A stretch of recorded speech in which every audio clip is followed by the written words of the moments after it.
Hello everyone! Welcome to Pages and Paces. I'm Jenna. And I'm Clarice. And this is Pages and Paces. Stories we read. The lives we live.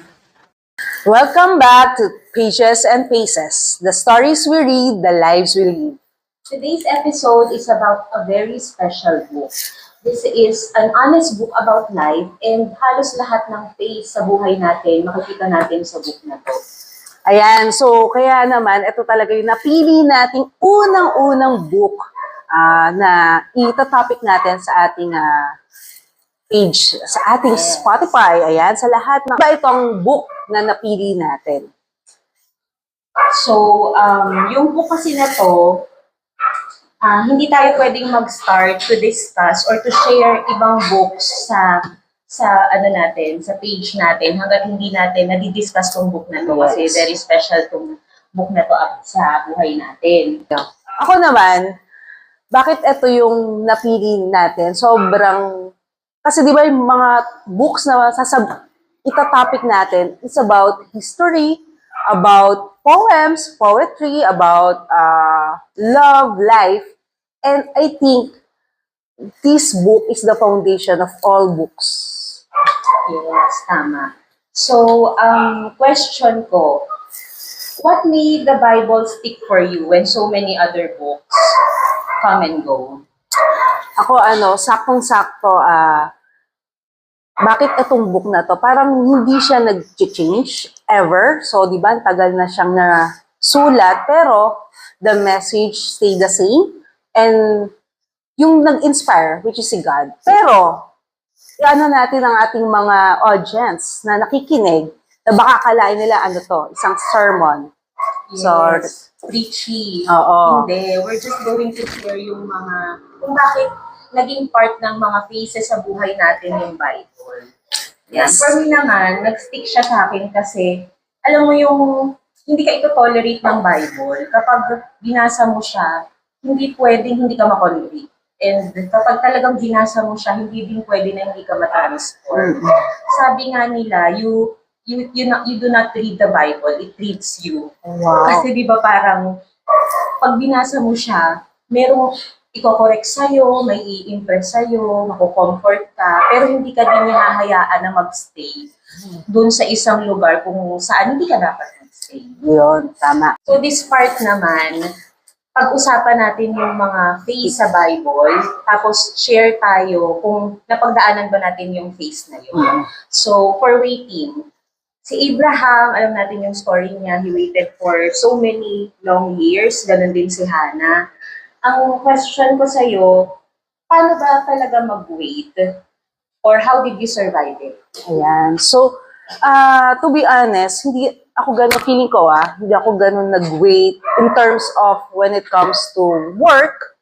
Kasi pagka-grad ko, nagkaroon din ako ng work, or in terms of God's best. Kasi naman,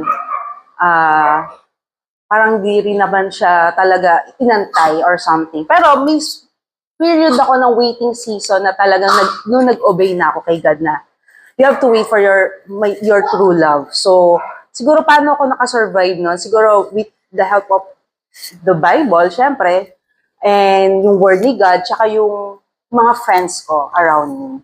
So, it encouraged me na to really wait. Yes, and siguro din, no, yung i-enjoy mo yung season kung nasan ka, malaking factor din dahil hindi mo mamamalayan yung pag-andar ng panahon. Kung ini-enjoy mo yung season na meron ka. Siyempre, it's easier said than done. Pero, yun, that's it. Or mga busy. Or pwede kang pagkaabalahan to improve yourself while waiting. Mga worthwhile pursuits na minsan hindi natin naiisip gawin dahil nakafocus tayo dun sa next season. Pero pag nag-focus tayo sa season na to, meron at meron kang maiisip na i-improve. Ayan. Ano naman yung difference between waiting and giving up?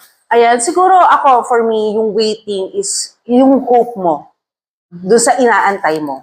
Na talagang looking forward ka pa rin doon. And habang naghihintay ka, yun nga, yung sinabi natin kanina, may ginagawa ka pa rin to improve yourself or ginawa mo yung part mo while waiting. Yung giving up naman ay parang wala na eh, nag-move on ka na, parang ginawa mo na lang kung ano yung kaya mong gawin, or nag-settle ka na lang sa second best, or nag-settle ka na lang sa hindi talaga yun yung gusto mo. Saka, ang ano ko din doon, siguro yung sinasabi mo nga na pag nag-wait ka, and then versus giving up, yung giving up, parang hindi ka na living. Parang you just going up. Tama. Ayan. Ano muna tayo dun sa next phase sa Bible naman na naranasan ni Job. Ayan, nawala sa kanya lahat. And si Naomi, nawala din yung husband niya, di ba? Tapos nagpunta pa siya sa ibang bayan, lugar with her mother-in-law. Yun. So gusto ko sanang tanongin ikaw, have you ever lost something or someone na you felt that the Bible was the only thing that makes sense? Oo, meron talaga akong time na ng loss na wala talagang makapag-comfort sa akin or wala akong makitang hope sa kahit saan except for the Bible. Na ito talaga yung tipo ng parang hindi lang may nawala sa'yo, kundi parang nabasag talaga yung mundo. Yung sa akin talaga is during my miscarriages. Kasi ito yung time na may mga well-meaning na advice na binibigay sa akin, na bata ka pa, itis ka ulit. Pero alam mo yun, hindi talaga sila enough, or I feel na parang hindi nila alam yung pinagdadaanan ko. Although well-meaning yung mga advice na yun, pero parang for me, hindi nyo ako naiintindihan. And then parang doon lang talaga yung point or phase in my life na I find comfort sa Bible. Na parang pag binuksan mo kasi yung Bible, nagbasa ka, hindi ka niya sasabihan or mamadaliin na mag-move on ka na. Na hindi ka niya sasabihan na tama na yan, wag ka nang malungkot. Parang iintayin ka niya na mag-grieve on your own time, on your own way. And sa akin, malaking help talaga yung part na yun, yung time na, yung phase ng life ko na I feel I lost someone, especially yung mga miscarriages. Ayun nga. So, nabanggit mo yung grief. Kasi talagang ikaw mas marami kang ma-share sa ating mga nakikinig. Ayan. And yung grief, anong scripture yung talagang nag-help sa'yo during those time?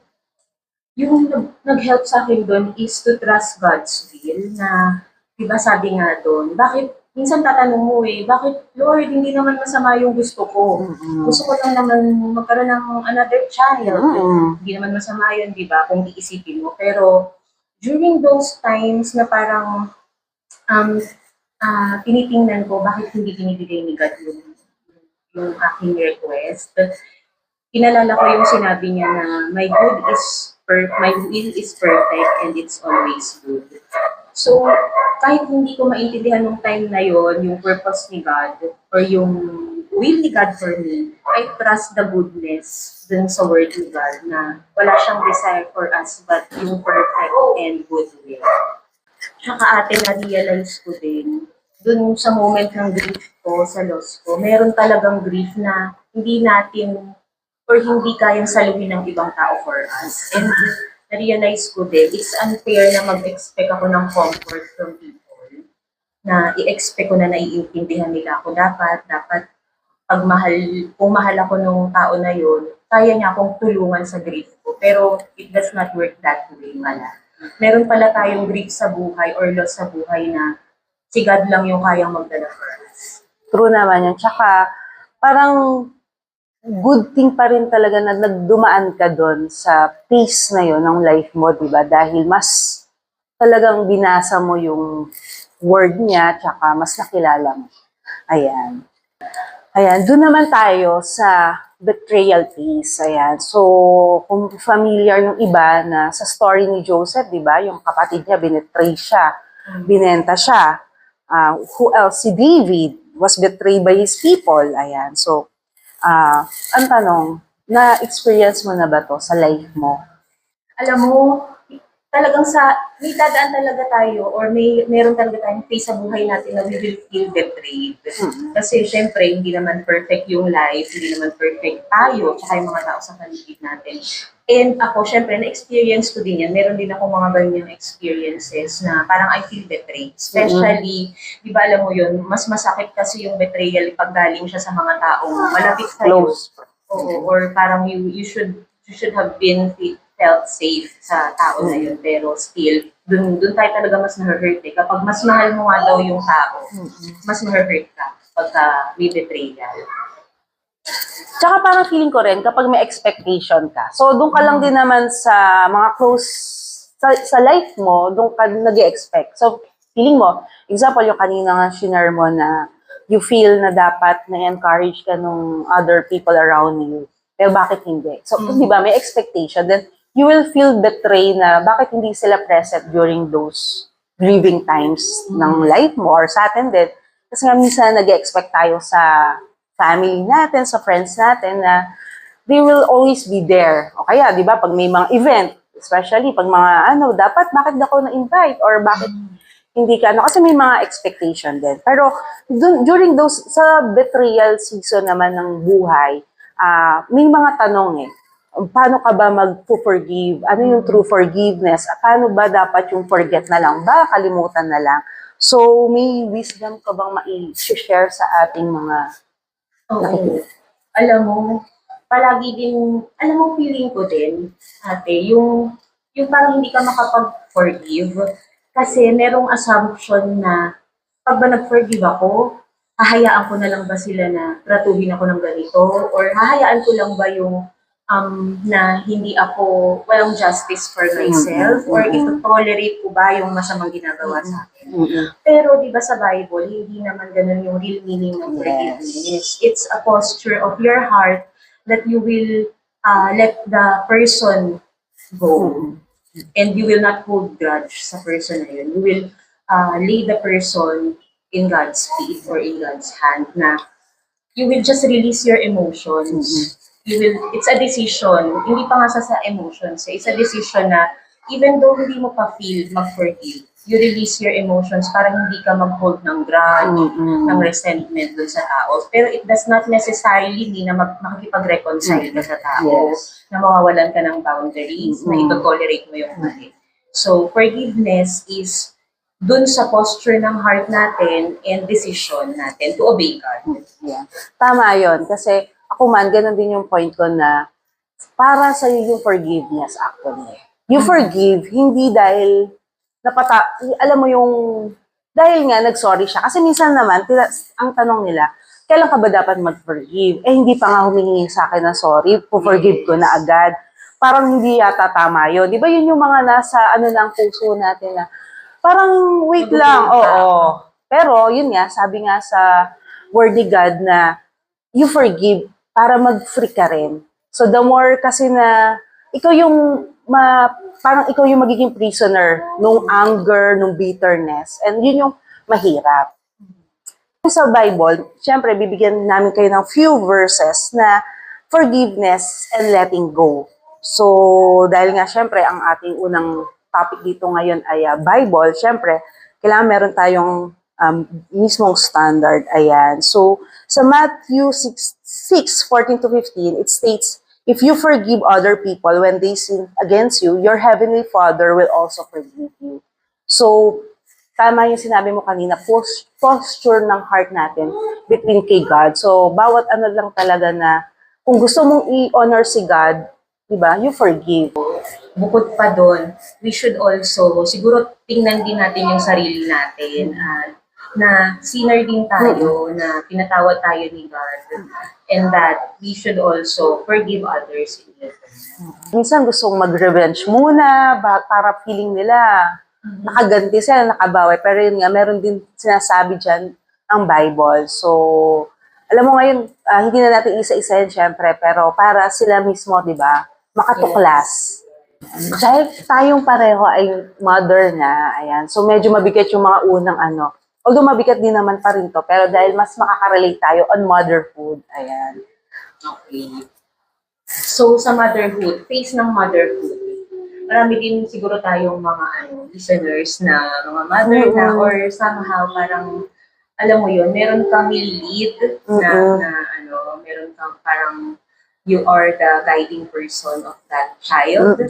So ito, diba, example sa Bible ng motherhood na nililook up natin is si Mary, syempre the mother of Jesus, na kung iisipin natin sa story, di ba, Mary had to watch her son die. Tapos si Jochebed naman, na yung mother ni Moses, na nilagay niya sa basket si Moses, nilet go niya kumbaga yung anak niya.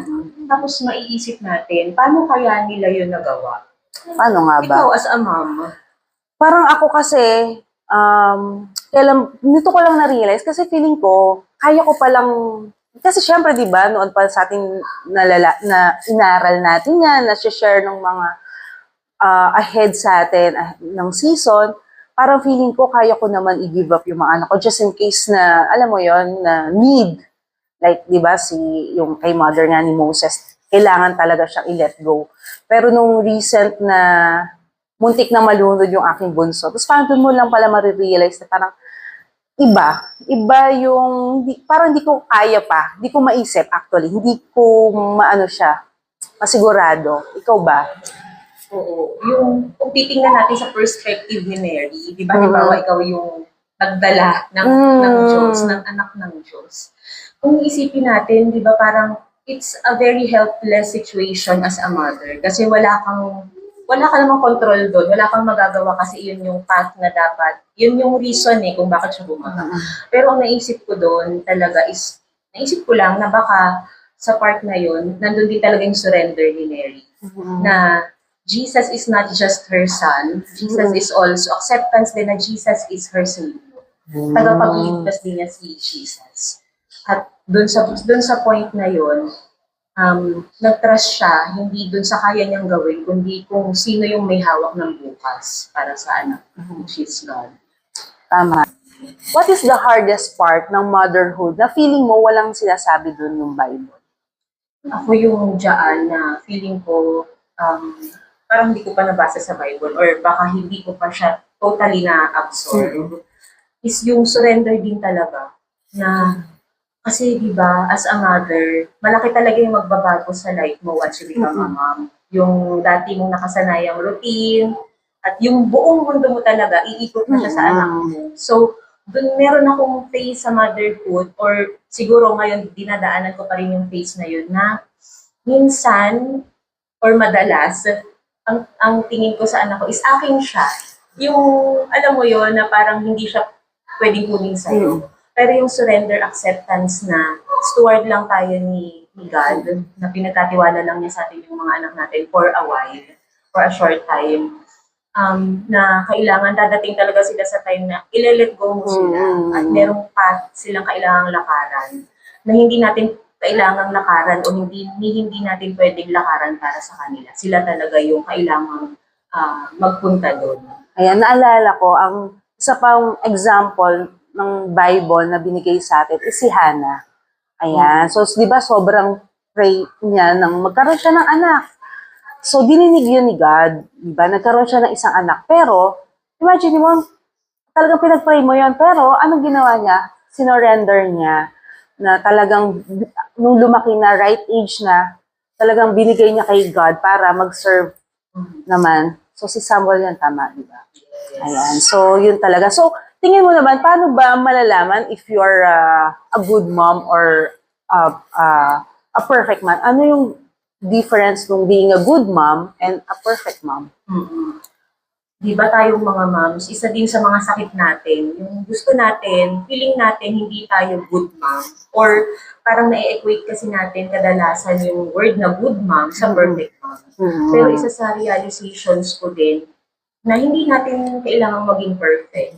Kailangan lang natin maging faithful dun sa command ng God na yung authority na binigay niya sa atin to lead our children, to nurture them, while during those years na mas madalas natin silang kasama. Pero yun nga, every stage, every phase, every season din ng anak natin, di ba, may nile-let go tayo sa kanila. Na kasi kailangan din natin silang hayaan na magkaroon ng relationship kay God, na magkaroon ng relationship sa kapwa nila.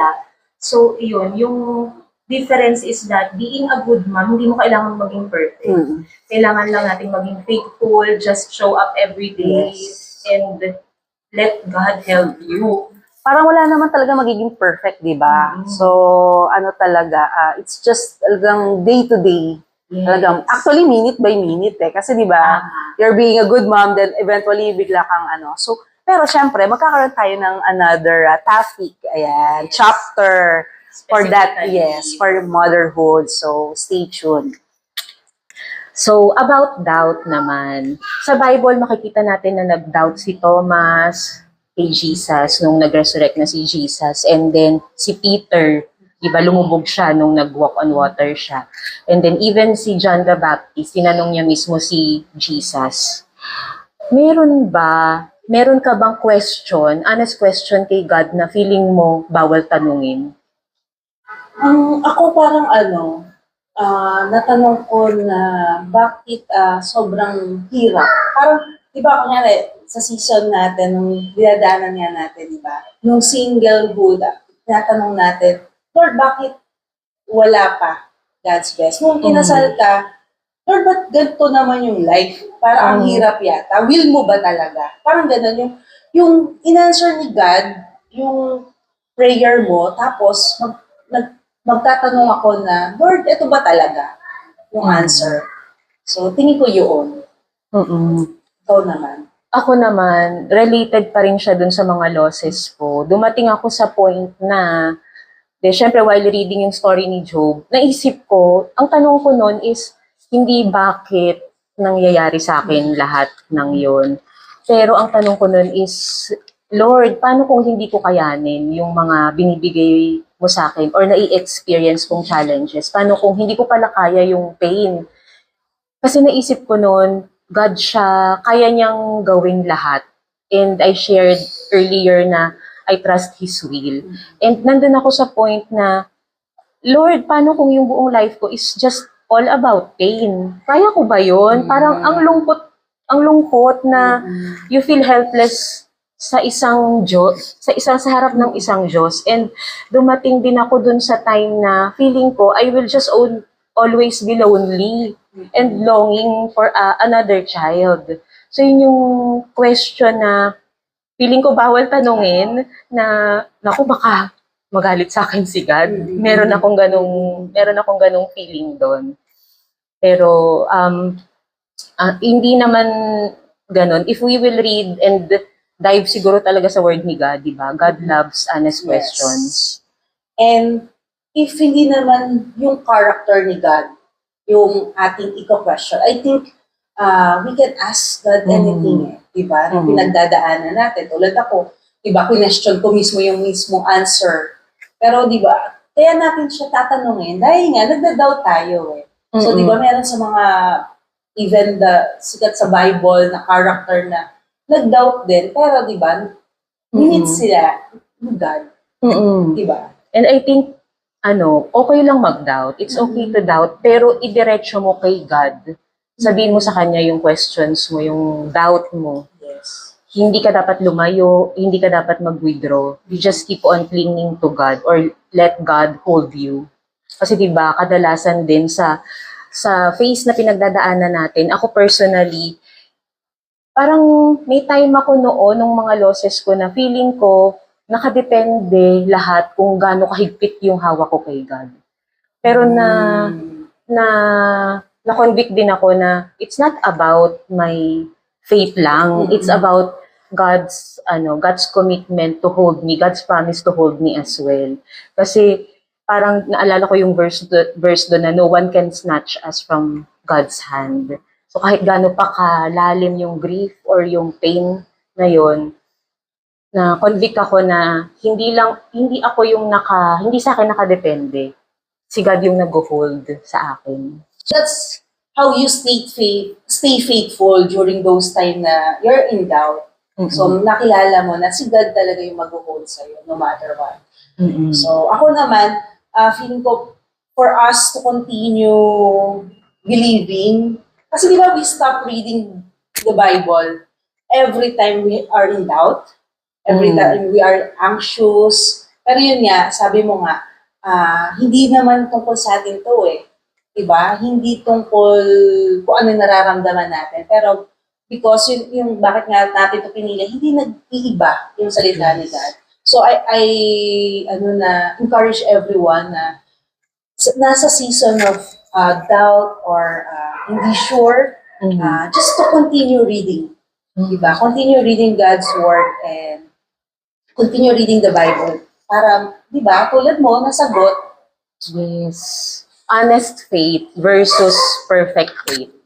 Because God is always faithful. Kung merong time na feeling natin, hindi tayo faithful, God is always faithful. Yan, sa phase naman ng restoration, makikita natin sa Bible yung story ng prodigal son na reconcile siya sa father niya. Ganon din naman si Peter na dininay niya si Jesus 3 times, but still, at the end of that phase, na-renew yung faith ni Peter.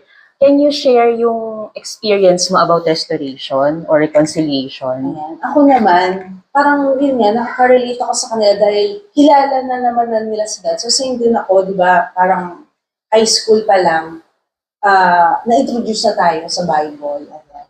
So parang nung mga 4 years ago, wow, recent lang. Dito lang pala. Ayan. So, feeling ko kasi, bakit parang dapat hindi ko na to ginagawa? So, di ba yung marriages, ayan. So, magkakaroon din tayo another topic that, pero yung marriage kasi, di ba, nilalabas niya yung good side mo, tsaka yung bad side mo. So, parang, tas nagsunod-sunod din yung baby. Nasunod yung dalawa kong anak. So, parang halo-halo na nangyayari. Pero, feeling ko that time, I'm the worst mom, worst wife, and at the same time, pinaka-worst of all sinner. Kung nasabi ni Paul na siya ang worst of all sinner, parang feeling ko, gusto talaga Gusto mong magpalista doon? Yes, isa ako doon. Ayan. Kasi parang, alam mo yun na, Christian pa ba? Alam mo yun, matatanong ko ba na, parang ako ba to? Or gusto ba to ni God? Na sobrang sama ako during that time. Pero yun nga, sobrang yung word ni God talagang nag-encourage. Kasi hindi lang siya, syempre may consequence. Merong mga, totoo yung mga wrath. Pero talagang mas yung love niya. Yung love niya, bakit niya binigay si Jesus, bakit niya ako sinave. And during those time, na feeling ko na parang wala na akong pag-asa. Parang yun yung feeling ko, parang wala na akong pag-asa.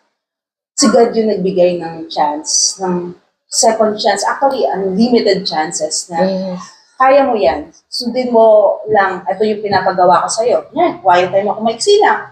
Ano ba yung pinagawa niya sa akin? Nagbasa ako ng Bible. Ano yung nag-speak? So, in-apply ko unti-unti. And I praise God na for the past 3 years, ayan, so parang mas stable na emotionally. And it helps yung book din na mapag-uusapan natin in the future. Siguro din doon, no, sa mga listeners natin na nakakaisip or sa mga tao na nasa phase na parang they feel na they are out of reach na ni God. Diba? It's a lie of the enemy. Kasi no one is out of reach of God's love. And lahat pwedeng ma-reconcile, lahat pwedeng ma-renew yung relationship. So let me, share our listener and yung nanonood ng isang chapter dito sa Bible, sa Psalm 27. Ayan. So actually, yung favorite, ang verse ko lang dito ay yung wait patiently for the Lord, be brave and courageously.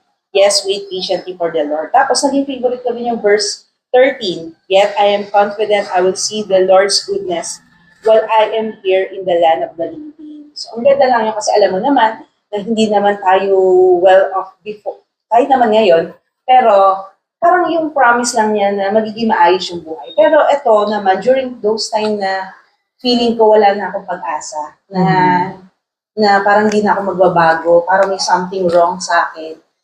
And ito walang nakakaalam, kundi yung husband ko or yung anak kong naka-witness ng pinaka-worst ko. Pero yun nga, tsaka si God syempre. Yan. Let me just read and share you one of the passages sa ating Bible. Psalm 27, the Lord is my light and my salvation, so why should I be afraid? The Lord is my fortress, protecting me from danger. So why should I tremble? When evil people come to devour me, when my enemies and foes attack me, they will stumble and fall. Though a mighty army surrounds me, my heart will be afraid. Meron bang specific verse na pinanghawakan mo and why that one? Ako, ang dami kong verses talaga na hindi ako magaling mag-memorize, pero may mga few verses talaga ako na doon lang ako bumabalik. Una-una, John 3:16. So, yung love ni God na binigay niya si Jesus Christ para sa atin, para iligtas tayo. Siguro doon ako bumabalik every time na may pinagpipray ako na kasi naalala ko na parang kung si God nga, binigay na niya yung, di ba, motherhood, parang di mo kaya i-let go yung anak mo. Samantalang siya, binigay niya si Jesus Christ to save us. So parang, ano pa bang hihilingin ko na hindi niya kayang ibigay? So it's just a matter of will ba ni God, or is it the right time, or oras na ba ito bigay ko, or mas makakabuti ba, or makakasama sa akin kung ibibigay niya. So yun yung sa akin talaga na doon ako laging bumabalik na foundation. And siguro yung favorite verse ko rin na sa Psalm, yung verses nga na yung huli na, yun nga na mag-intay ka lang and mawi-witness mo yung goodness ni God. Even dito pa lang tayo sa So kung kami naman ang tatanungin nyo, di ba? Siyempre magtatanong sila parang, oh, ano ba dapat na version ang kailangan nilang basahin? So, ikaw ba, meron ka bang favorite version? Yes, ng ako Bible? I use ESV talaga kasi 'di ba merong mga versions, maraming versions actually ng Bible, and while yung meaning naman ng word ni God, it transcends yung mga translations na yan. 'Di ba minsan meron kang mas doon ka nakaka-relate or doon mo mas naiintindihan. So ako sa ESV, since word for word yung kanyang translation, mas faithful siya sa original text. And since homeschooling moms, meron tayong medyo gusto natin, ano ba talaga yung meaning ng word na to dun sa original text. So, ngayon, ESV yung ginagamit ko. Ikaw? Yan. Ako naman, NLT talaga yung favorite ko. Kasi, dahil nga more on, hindi ako talagang sa obedience base. So, yun doon ako mas nakaka-relate. Pero, marami rin akong version. Actually, depende, tama yung sinabi mo na kung saan mas clear yung word ni God, tsaka mas nangungusap. Meron naman sa akin, NASB. Yan. Talagang napapaganon ako na mas naiintindihan ko or kaya amplified. Ayan. So, mas nire-resound naman niya yung di ba, sinasabi ng Bible. So, for me, mas madali kasi nga, challenging yung NKJV. So, pero although nandun na tayo dahil nga nilang homeschooling mom, kailangan natin i-go through pa rin. And yun nga, tama ka. Anong version yan, word ni God pa rin talaga yan. Yes. Ayan. So, if someone naman hindi pa nakakapagbasa ng Bible, may masasuggest ka ba na book kung saan sila magsa-start? Ako sa John. Ayan. Sa John ko sila, kasi it's about the story of Jesus talaga. So, yun, ikaw ba? Saan mo sila Yes. Pwede, oo, yung mga gospels talaga para iba-ibang perspective, and pwede ring proverbs, mga collection of wisdom, advice, and psalms na mga different range of human emotions, lahat ng pinagdadaanan na experience natin as human nandoon. So, maraming makaka-relate. Tama. Tsaka talagang sobrang, alam mo yung isang book to, pero kumpong siya ng 66 books, di ba? So, may Old Testament and New. So, ang dami nyo. And kung mababasa nyo naman siya ng buo, ay talagang isa lang yung sinasabi niya. Yung love ni God, yung paano niya tayo niligtas sa ating mga kasalanan. Ayan. So, ito, may question na kung okay lang bang mag-switch ng, yun nga, di ba, pinag-usapan natin kung anong version dapat or favorite nating version. Ikaw, tingin mo ba dapat mag-switch? Tapos, ano ba yun? Commitment issue ba siya?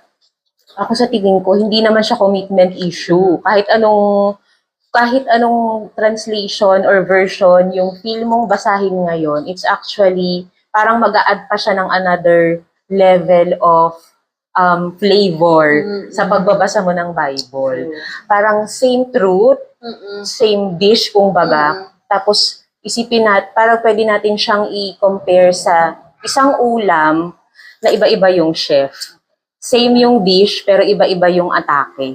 So sa tingin ko, hindi naman siya commitment issue. Makakapag-add pa nga siya ng another layer of understanding based sa face nga na pinagdadaanan mo. Totoo naman. Tsaka, parang actually nakita ko nga kung gaano ka committed. Kung, di ba, example, parang hindi ko naririnig si God dito, hindi ko naiintindihan. Parang yun yung lumalabas yung commitment mo na hindi ako titigil magbasa. Yes. Maghahanap ako ng mas maiintindihan ko. Siguro, nagsimula tayo sa ESV, pero hindi ko siya masyadong magbasa tayo ng medyo NIV. Diba? Mas plain. Kaya the message, kung mahilig sila sa stories, diba? May the message na version na para ka lang talagang nagbabasa ng story. Yan, dahil nga, syempre, mothers na kami. Ayan, so, dito tayo sa Bible for Kids. So, di ba, sobrang thank God, di ba, dahil meron na rin talaga sa Bible for Kids. Paano mo ba tinuruan yung mga anak mo ng Bible, tungkol sa Bible stories, na hindi sila naboboard? So, ito din isa sa mga feeling ko or nararamdaman natin na isa syempre sa gusto ng isang parent para sa anak niya is to introduce them early sa Word ni God. So, paano ba natin talaga tuturuan yung kids natin na ma-encourage magbasa ng Bible? As soon as nakakaintindi na, nakakarinig, nakakakita, we are encouraging our listeners na start na talaga. Kahit yung ikaw lang yung magbabasa, kahit hindi ka pinapansin ng mga anak mo, kahit naglalaro sila sa tabi mo, hindi nasasayang yung moment na yon na nakikinig sila ng word ni God. The word of God will become familiar sa kanila, sa heart nila, sa ears nila. And isa din sa mga misconception natin sa mga anak natin is baka hindi nila maintindihan. Pero as we learn nga din as homeschooling moms, very imaginative yung mga bata. Na i-inspire sila mag-imagine sa story sa Bible, na makaka-relate sila. And when we look at it kasi, it's a wonderful love story talaga ni God, love letter for us. So, huwag tayong mag-worry na mabobore sila or baka hindi nila ma-appreciate. Let's just take it one step at a time, introduce natin, especially yung na-mention mo nga, marami na ngayong mga Bible storybooks. Ayan, tulad niyan, mga nakalagay Yes, natin. na pwede nating ipakita. So ito, share ko, ito yung ginamit namin, 2 years old, as early as 2 years old yung eldest ko. Ayan, super short lang siya, per 1 page lang. Hindi siya yung complete text pa ng Bible, pero meron siyang illustration na hindi parang cartoons, na as the author said nga, it's very reverential yung pagkakadrawing. Tapos, isang page lang siya. Makaka-catch mo pa yung attention ng anak mo. Ayan, ito, ginamit namin yan. So, ito naman for 4 to 5, no? yes. Pwede na ding i-start. So, more on picture talaga sa mga younger kids. Yes. So, tapos, eventually, kapag mga 7 up na yan, may mga books, Bibles na nabibili. Na for the actual children Bible. talaga. The actual, na salita. Ito kasi mga shortened, na siya, Yes. scriptures. So, yan. Favorite stories, Bible story ng kids mo? Ang isa sa mga favorite, pag nag-heal talaga si Jesus. Na-amaze talaga. Siguro talagang very natural sa kids yung parang meron silang eyes of wonder, very open sila sa miracles, and they believe na everything is possible. Just like how God teaches us na everything is possible. So every time may i-heal si Jesus, may ma-encounter siyang may sakit or even namatay, that is parang nagiging favorite na talaga agad. Na-amaze talaga. Ako kasi tinanong ko rin yung anak ko, parang ang favorite niya, na gulat ako. Kasi yung mga disciples, yung tungkol sa discipleship ni Jesus. So I guess talagang medyo dun sila leaning dahil nga siguro yung miracle ni Jesus na nagawa. Pero meron na bang hard question na tinatanong sa'yo yung anak mo? Meron na din, pero hindi ganun kadalas. Pero dadating at dadating talaga tayo sa point na once we start our kids na magbasa ng Bible, Ano yung pinakamahirap na tanong na tinanong na sa'yo? kung kailan siya pupunta sa heaven. Gusto na niya pumunta sa heaven nang hindi namamatay. So sabi ko, walang makakasagot nun.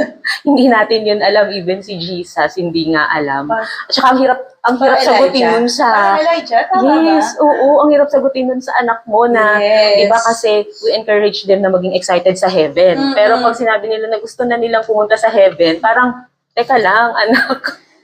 Sa part din natin, di ba? Oo. Oo nga, no? Sa akin kasi rin naman na nagtatanong pa sa akin, ang aking mga anak. Pero tinanong ko siya kanina na bakit sila Noah lang yun na save. And siguro doon din natin nakita yung mga heart. Tulad yan. Mm. Di ba natututo tayo, example, yung sasagot ng anak mo na yung excited siya sa heaven. Tayo ba excited tayo? Tapos yung Yes. sasagutin ng anak ko kasi si Noah naligtas siya kay family niya kasi nakinig, nag-obey. Parang yun yung ano rin na, oo nga. So Mm-mm. talaga, amazing din, di ba? Mm. Yung Bible, talagang Bible. And siguro add ko na din, kapag nagtanong talaga yung mga anak natin ng hard questions, like bakit mayroong mga namatay na tribe, Mm-mm. lalo na especially sa Old Testament, Yes. alam nyo, wag tayong matakot. Kasi nandiyan ang internet, nandiyan ang AI, yun naman yung kagandahan sa age natin ngayon na may AI. Yes. Pero Blessing siya. yes, i-check lang natin yung Mm. sources, pag-aralan natin, pero hindi naman talaga tayo totally clueless na. Kasi meron namang mga, yung mga scholars na nag-study na yan. True. Huwag tayong matakot doon. True. Totoo yan. Kaya nga Kaya dito sa susunod na question natin, paano ba, be honest, gaano ka kadalas magbasa ng Bible? Siyempre, kailangan maging honest tayo dyan. Maraming phases na tayong pinagdaanan. At ang isa kong napansin doon, isang reality talaga doon, real talk, kailangan ng commitment. Hindi siya mahirap, hindi siya madali. Mahirap talaga. It takes habit, it takes commitment. And dumaan ako sa season na regular akong nakakapagbasa. May season na hindi talaga ako nakakapagbasa. May season din na puro devotionals. Sa reality na kailangan kong tanggapin is hindi sapat na devotionals. Kailangan talaga direct tayo sa word ni God, sa source. Para dun tayo kakausapin ni God, dun may mag-i-impress sa atin, dun sa word ni God. Ako ganun, ikaw? Ako same tayo, especially yung single days. Naalala ko, nung nag-work pa ako sa hospital, parang 3 times a day ako nagbabasa ng Bible. Pati ultimo lunch break, nagbabasa ako. Pero yun nga, may dumating sa season na sobrang busy.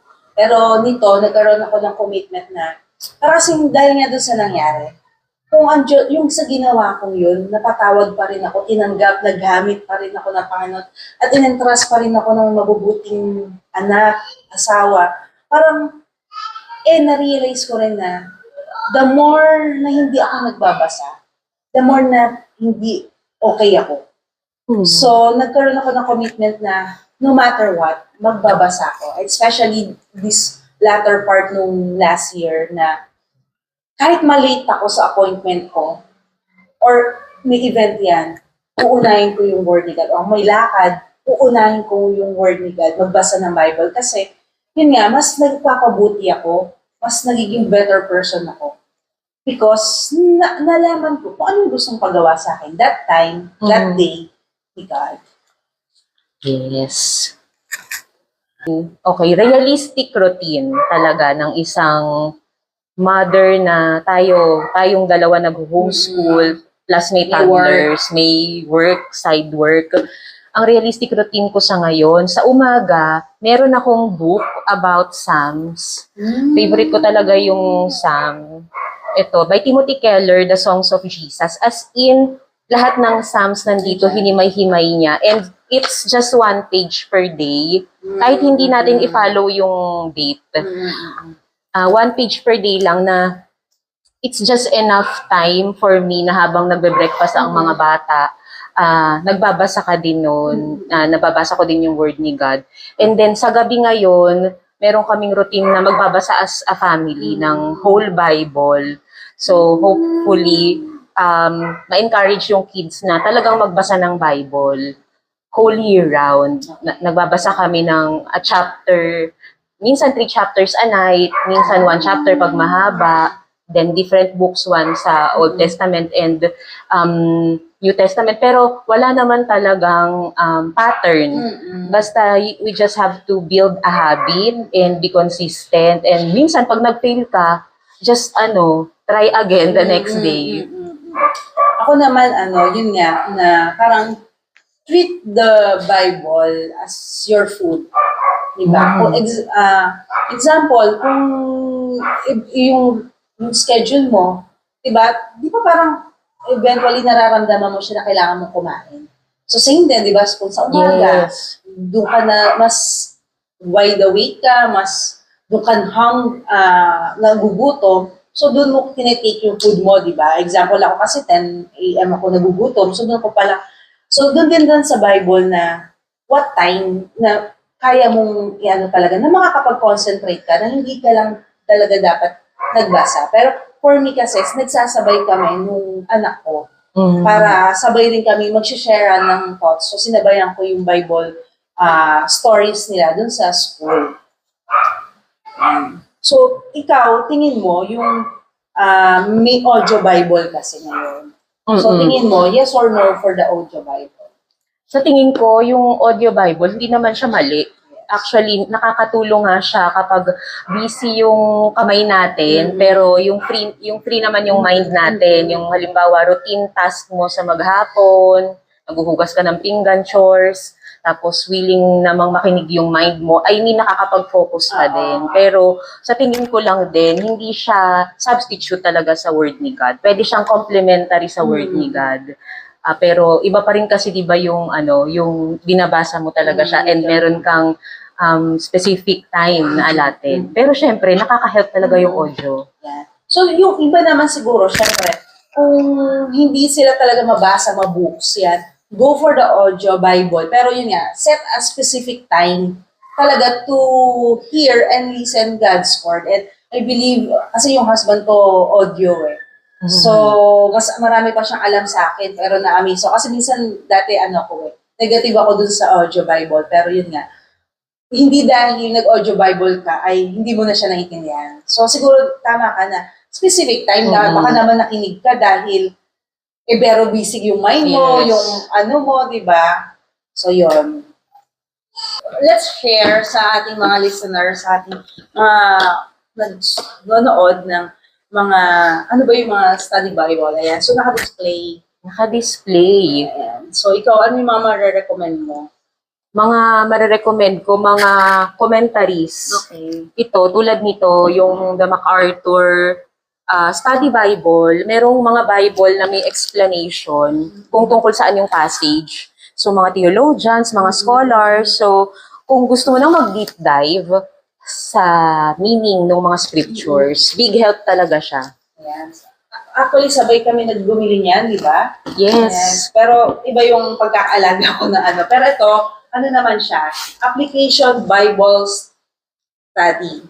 Ayan. So, nandito na yung kung paano natin i-apply yung word ni God. So, sobrang easy and yun. Pero sa mga moms na syempre, hindi siya, yung busy moms, di ba? Or yung mga singles, even singles na parang working. So, di ba, yung nagbabiyahe, ano ba yung dapat nilang gamitin na app or Bible na YouVersion.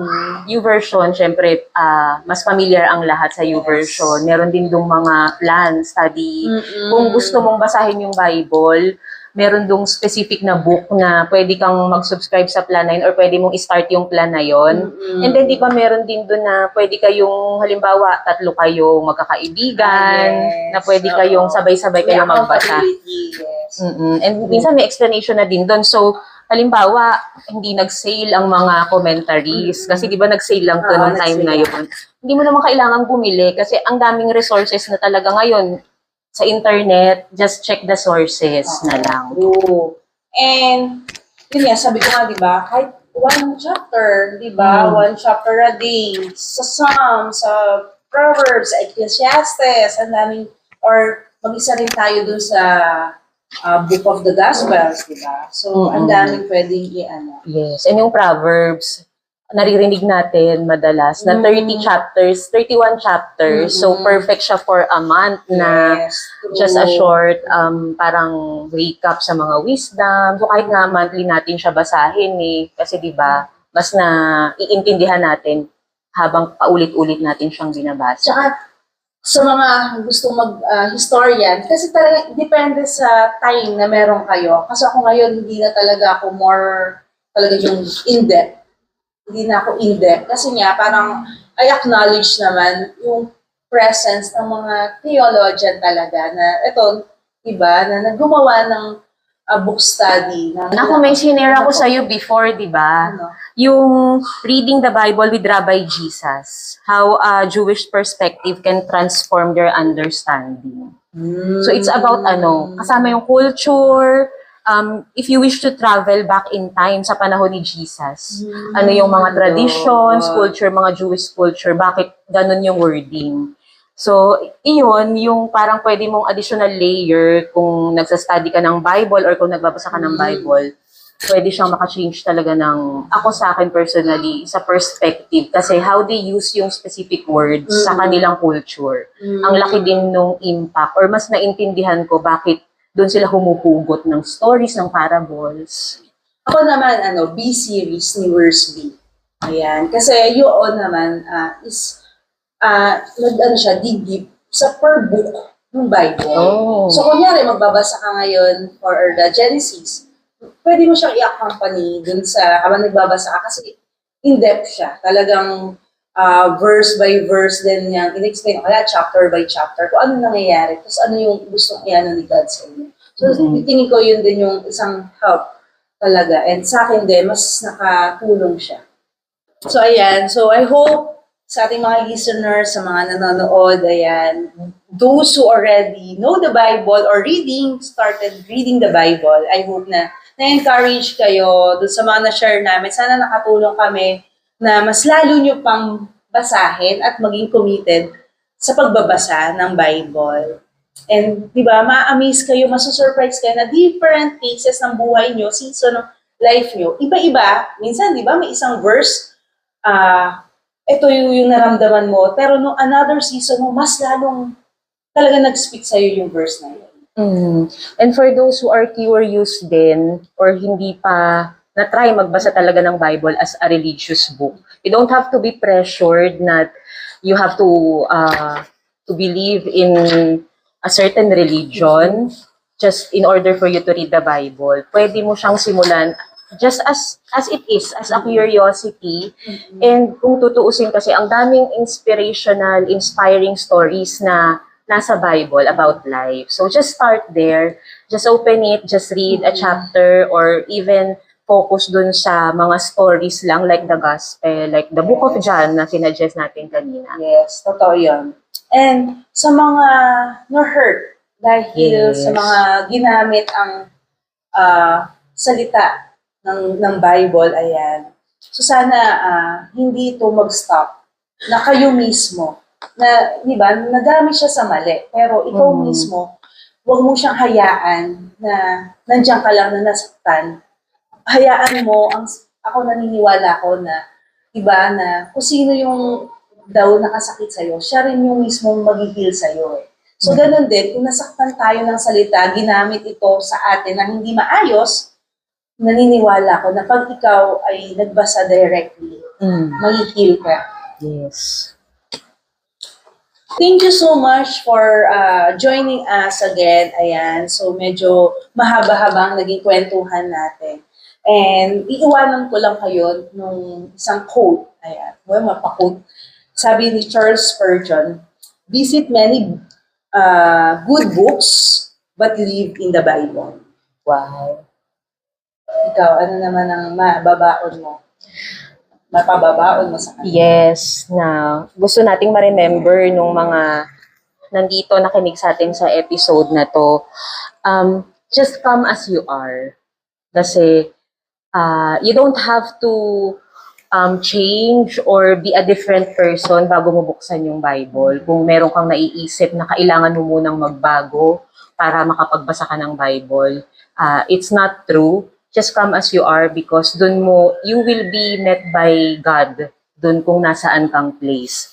And ang gusto ko lang ding iiwan na thought is yung Psalm 119 verse 105, your word is a lamp to my feet and a light to my path. So sometimes kasi, di ba, may mga phases sa buhay natin na we don't need to see the whole road. And that's the reality of life. Which we are just allowed to take it one step at a time, one page at a time. And sasamahan tayo ng word ni God doon.